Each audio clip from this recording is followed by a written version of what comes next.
We're using the book Opening the Tanya, and Okay. it's the first of the 3 volumes that Rabbi Steinsaltz has on the Tanya.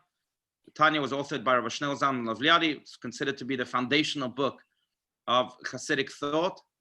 And again, we're here, page 123. Let's go. Does anyone want to read 123 from? Please, Margot, go ahead. Okay. From the time of Adam, the temptation has existed to become like God, knowers of good and evil.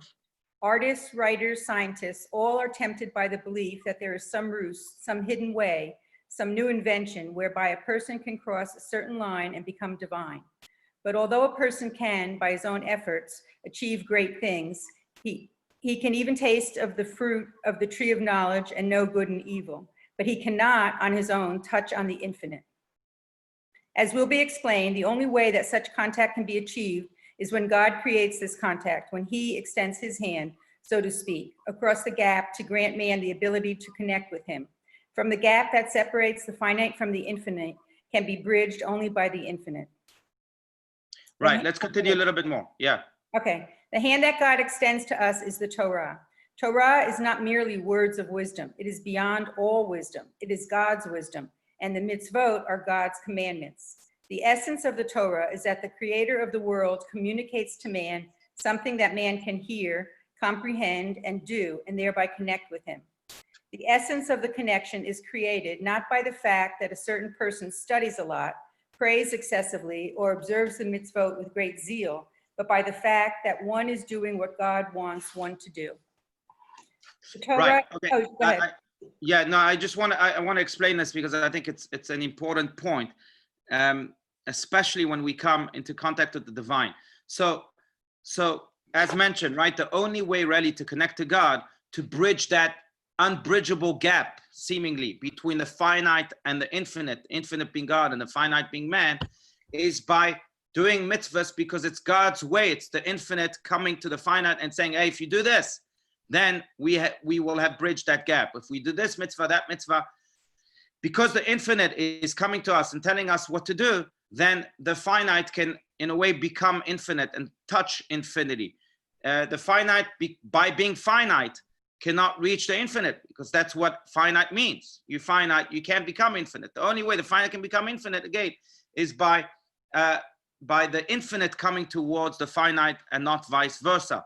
Now, I do want to, let's put this into human terms. I'm sure many of you remember this was the movie for me growing up. Many of you remember the movie E.T. Remember E.T.? Yep. Okay, so yeah, you have some type of creature. No one knows exactly who E.T. is, where he came from, but certainly not from this world, who comes and starts speaking to man. Now, E.T. phone home, for example. Now, the problem we have when we meet extraterrestrial creatures or creatures that are not in our sphere is that we don't know what they are saying. They might be speaking the same language, but when they say E.T. phone home, when they say phone, are they relating to a phone? Or maybe E.T. phone home is their way of saying, give me a cup of water, I'm thirsty. How can we know? Now, I'm going to say this to emphasize this point even more. How do human beings understand each other? When I'm sitting at a dinner table and someone tells me, can you pass me the salt? How do I know that that person is referring to a salt? The only way I can understand the person telling me, pass me the salt, is through what scientists call intrapolation.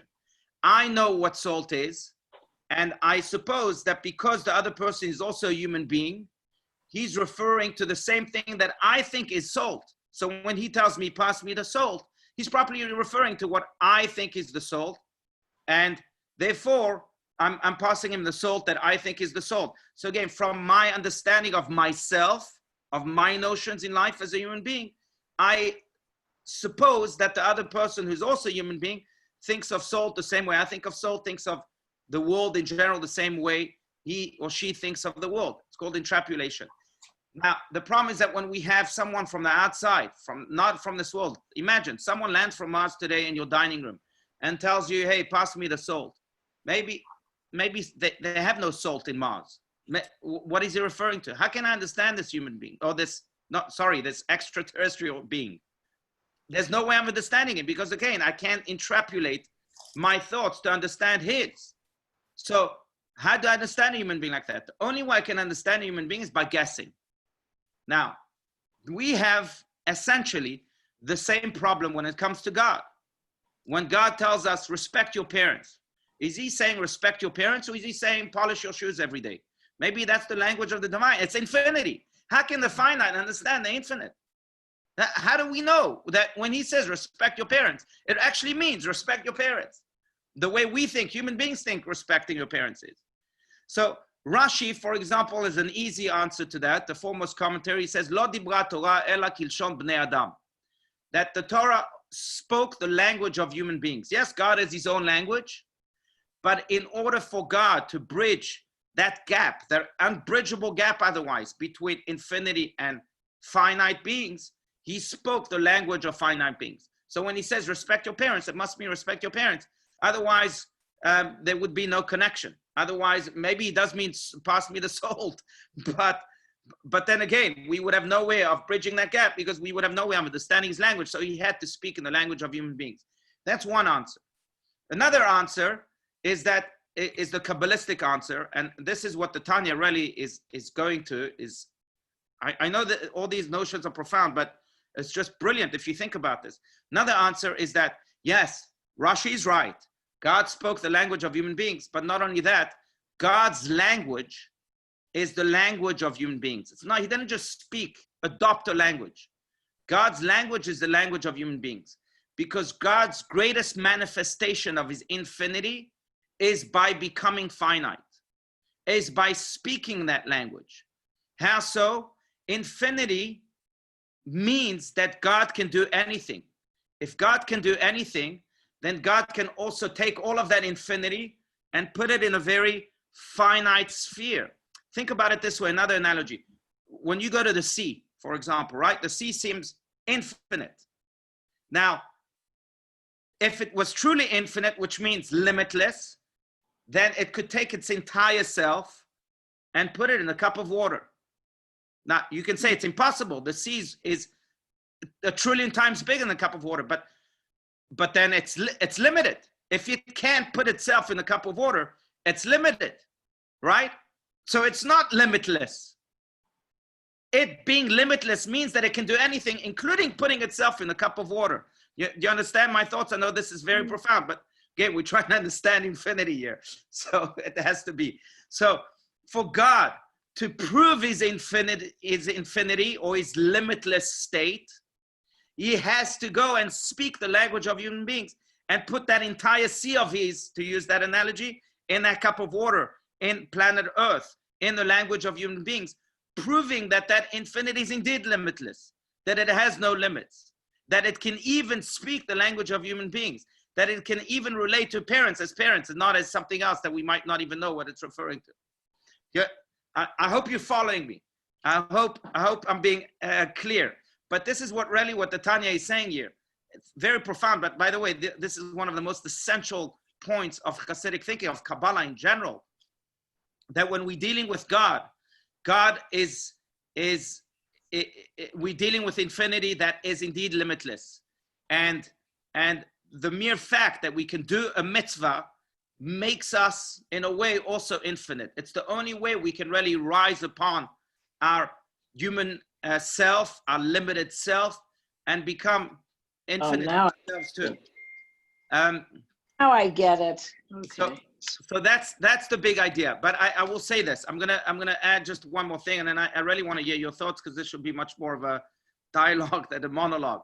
But I'm going to say this. It's interesting to note that the word for infinity used for God in all Kabbalistic teachings is Or Ein Sof, that God is this light with no end, Or Ein Sof. Now, the sages teach, the Kabbalistic sages teach that what this means is that God is indeed this light that has no end, and because he has a light that has no end, so he can also illuminate this world. He's not just up there in heaven illuminating the heavens, but he can illuminate this world. Yet in this world we find a lot of darkness. So you may ask yourself, where is God? Look at the coronavirus. Isn't that darkness? Do you call that light? If God's light has no end, it shouldn't allow for darkness to happen. Or you can say, you look at your own lives and say, well, I have so many challenges. There's so much darkness. Does that mean that God does not exist? If God is described as a light that has no end, that permeates everything, why do I have challenges? Why do I have problems? Why do I have obstacles?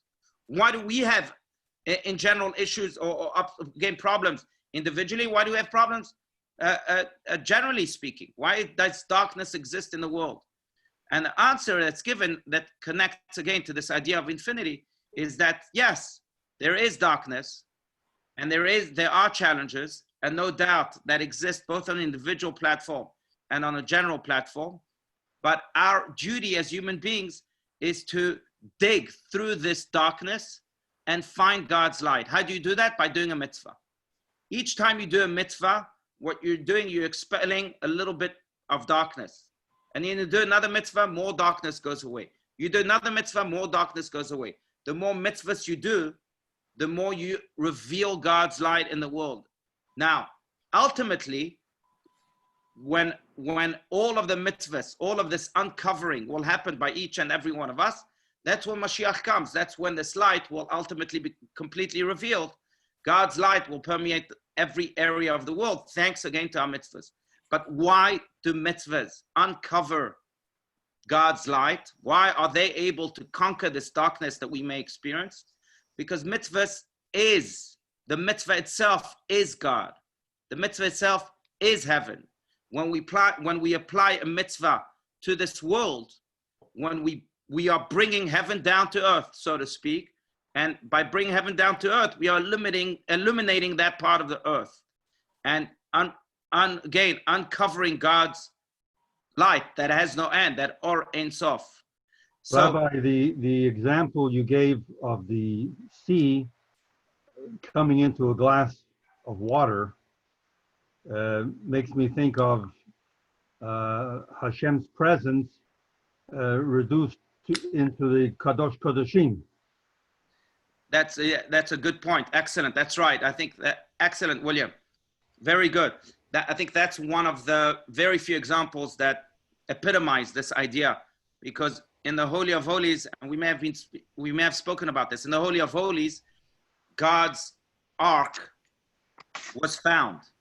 The ark that carried the broken pieces of tablets that we just spoke about last week, because the fast of the 17th of Tammuz commemorates the breaking of the tablets. Where did those pieces go? In God's ark, at least in the first temple. The second temple probably didn't have those pieces anymore, and they were buried under the ground. But first temple, there was this ark that had the broken pieces of tablets. Now, the ark had specific measurements. And if you looked at the measurements of the ark and the measurement, and I think this is what you're referring to, right, William? And if you look at the measurements of the ark and the measurements of the Holy of Holies, where the ark was supposed to fit, architecturally, it could not fit. Why? Because the ark was really bigger than the little room that the Holy of Holies had for it. So it simply could not fit, yet it fit. Now, how do you explain that? Miracle. But that came again to epitomize exactly what we're speaking about. That God is so infinite that he can fit, that he's not limited to anything. Yes, you have measurements, but he's not limited to those measurements. So he could be in the Holy of Holies, yet be above it.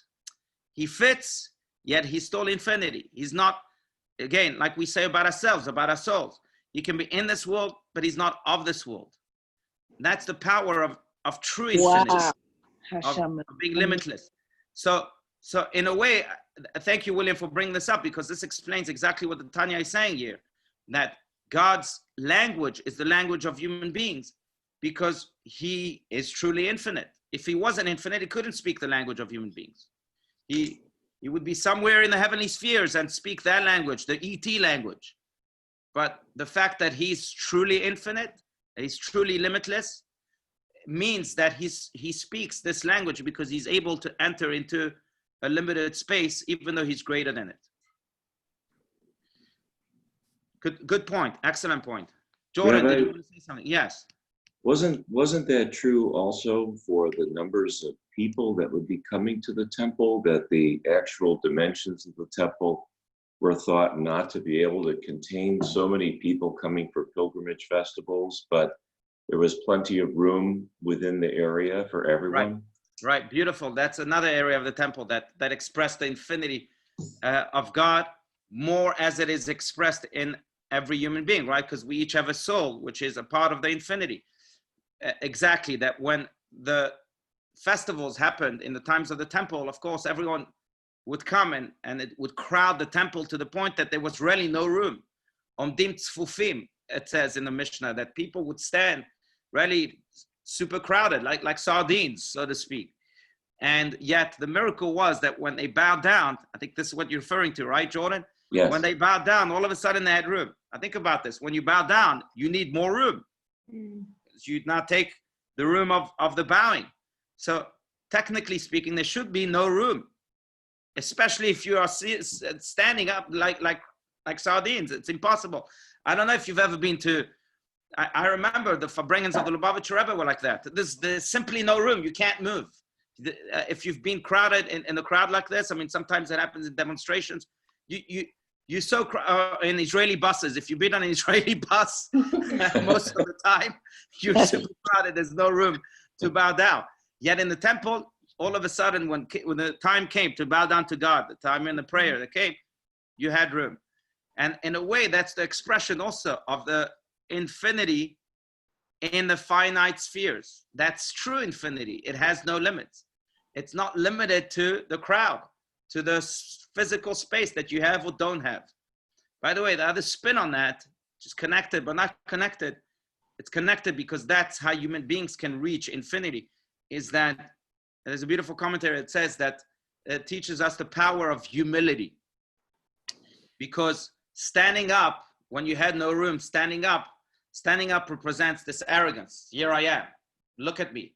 I'm erect. Look, hello everybody. But when you bow down, it represents humility, because you don't want people to see you. It's not about you. It's about what you're channeling.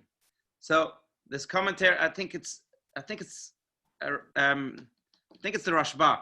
I'm not sure. Rabbi Shalom Ben Aderet, who's Linda, by the way, Linda Ben Aderet's great grandfather, but of Barcelona of the 13th century. But I think it's him who said, well, this teaches us a lesson in humility. And that is that when you bow down, all of a sudden, when you humble, all of a sudden you'll realize that you have so much room. When people bow down, when people exercise humility, there's room for everybody. When you're arrogant, there's not room for anyone. You take up all the space. So when you're standing, of course you'll be crowded. When you're arrogant, God says, a person is arrogant, I can't dwell with him in the same room. He takes up all the space. But when you're humble, then there's all of a sudden room for everybody. And that's the deeper idea. But in a way, I think it's connected to what we're saying, because how do you achieve infinity? How do you connect to God? You can't connect to God by being arrogant. Again, God does not dwell in the room of a person who's arrogant. There's no room for God. So how do you connect to God? By being humble. And Rabbi, you know the story of this man who went to his rabbi complaining that he has no room in his house. He has 5 children and there's no room in his house. And the rabbi told him to bring the donkey and the cow into his house. Yeah. And you know that story? Yeah. Yes, it was a good one. And then he came back to the rabbi and said, it's even worse than before. So the rabbi told him to bring the chickens into the house. Right. So he brought the chickens into his house, and he went back to the rabbi and said, it's even worse than before. So the rabbi told him, take out the donkey and the cow. And he came back, the rabbi said, oh, it's so much better. And take out the chickens. And then I never knew I had so much space. Right. Wow. I think you heard that story. Look, could be worse. All a matter of perspective. But in a way, I think that's also connected, because God is really indeed everywhere if we make space for him, as crowded as it may be. If we can understand that everything really is a part of God, then God is indeed everywhere. But okay, thank you, Shakach, William. Anyhow, so that's the idea. I do want to personalize this idea also and say that I think that we're speaking about the God out there and how God fits in the Holy of Holies. and how God fits in the language of human beings, and how God fits in every mitzvah. And by doing that mitzvah, we're connecting to God.